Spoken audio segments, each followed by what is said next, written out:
নমস্কার, পূজারিনীর রান্নাঘরে সবাইকে স্বাগত জানাই। আজ আমি শেয়ার করব গরম ভাতের সঙ্গে খাওয়ার জন্য লাল নোটে শাকের একটা রেসিপি। যতই আমরা মাছ মাংস খাই না কেন, প্রতিদিনের ভাতের মেনুতে দুই একটা সবজি তো রাখতেই হবে আমাদের শরীরের উপকারের জন্য।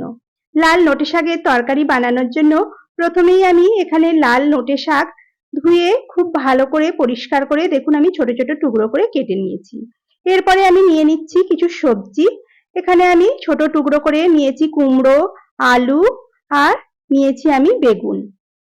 সব সবজিগুলো আমি খুব ভালো করে কেটে পরিষ্কার করে ধুয়ে নিয়েছি। এখন সবার প্রথমে আমি বড়িগুলোকে ভেজে নেব। দেখুন আমি এখানে খুব ছোট ছোট ভাতে ভাজা খাওয়ার যে বড়ি পাওয়া যায় সেই বড়ি আমি এখানে নিয়েছি। বড়িগুলো এখন আমি অল্প তেল দিয়ে খুব ভালো করে ভেজে নেব। আমি এখানে এই ছোট ছোট বড়িগুলো ব্যবহার করেছি। আপনারা চাইলে কুমড়ো বড়ি বা মসুর ডালের বড়িও আপনারা এই শাকে ব্যবহার করতে পারেন। দেখুন বড়িগুলো খুব ভালো করে ভাজা হয়ে গেছে। এখন বড়িগুলো আমি কড়া থেকে উঠিয়ে নেব।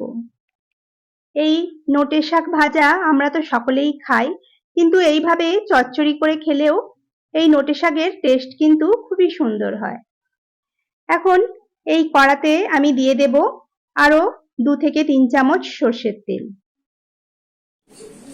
এরপরে আমি একে একে দিয়ে দেব 5 ফোড়ন হাফ চামচ, আর দিয়ে দিচ্ছি আমি একটা গোটা শুকনো লঙ্কা। লঙ্কাটা আমি 2 টুকরো করে নিয়েছি। এরপরে দিয়ে দিচ্ছি আমি 2 চামচ আদা বাটা। আমি আদাটা গ্রেট করে নিয়েছি, আপনারা চাইলে শিলনোড়াতে বেটেও নিতে পারেন। এখন হালকা ভাজা হলে আমি দিয়ে দেব কেটে রাখা আলু আর কুমড়ো। আলু আর কুমড়োটা যেহেতু একটু শক্ত, তাই আমি আলু আর কুমড়োটা প্রথমে দিয়ে খুব ভালো করে একটু ভেজে নিচ্ছি।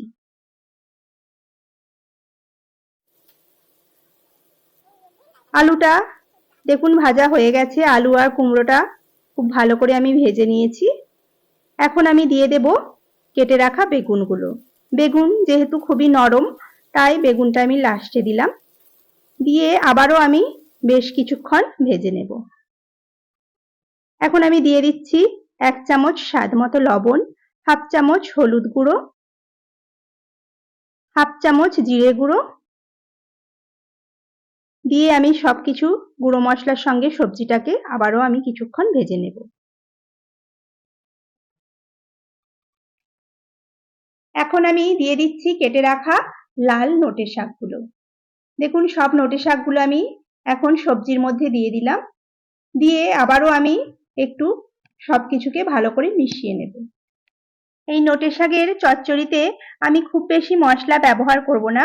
এই অল্প মশলাতেই সবজিটা কিন্তু খুবই টেস্টি হবে। এখন নোটে শাকটাকে সবজির সঙ্গে একবার মিশিয়ে নিয়ে আমি ঢাকা দিয়ে লো ফ্লেমে 2 থেকে 3 মিনিট আমি রান্না করে নেব। 2-3 মিনিট পরে ঢাকনাটা খুলে আপনাদের দেখিয়ে দিচ্ছি। দেখুন শাকগুলো একদমই নরম হয়ে গেছে, আর মাঝখানে আমি খুলে আরেকবার নাড়িয়ে দিয়েছিলাম। এখন সবশেষে আমি দিয়ে দেব হাফ চামচ স্বাদ মতো চিনি আর ভেজে রাখা বড়িগুলো। এরপরে গ্যাসে আমি আর একটা প্যান গরম করে নিয়েছি, আর তাতে আমি দিয়ে দিলাম 1 চামচ ঘি। ঘিটা মেল্ট হয়ে এলে আমি দিয়ে দেব হাফ চামচ হিং। এখন হিংটাকে আমি ঘিয়ের সঙ্গে খুব ভালো করে দেখুন অল্প করে একটু ভেজে নেব। হিংটাকে আমি হালকা করে ভেজে নিচ্ছি ঘিয়ের সঙ্গে। এখন আমি এই ঘিয়ে ভাজা হিংটাকে আমি শাকের ওপরে ঢেলে দিলাম। লাস্টের এই ফোড়নটা দিলে কিন্তু শাকের টেস্টটা অসম্ভব সুন্দর হয়। আপনারা অবশ্যই দেওয়ার চেষ্টা করবেন। এখন সবকিছুকে খুব ভালো করে আমি একবার মিশিয়ে নিচ্ছি। আমাদের লাল নোটে শাকের চচ্চড়ি একদম রেডি, গরম গরম ভাতের সঙ্গে খাওয়ার জন্য। আমার আজকের রেসিপিটা আপনাদের যদি ভালো লেগে থাকে তাহলে বরাবরের মতো একটা লাইক ও কমেন্ট করবেন। আর যারা নতুন দেখছেন তাদের কাছে অনুরোধ আমার চ্যানেলটিকে সাবস্ক্রাইব করে দেবেন। দেখুন আমি শাকের চচ্চড়িটা একটা বাটিতে সার্ভ করে নিয়েছি।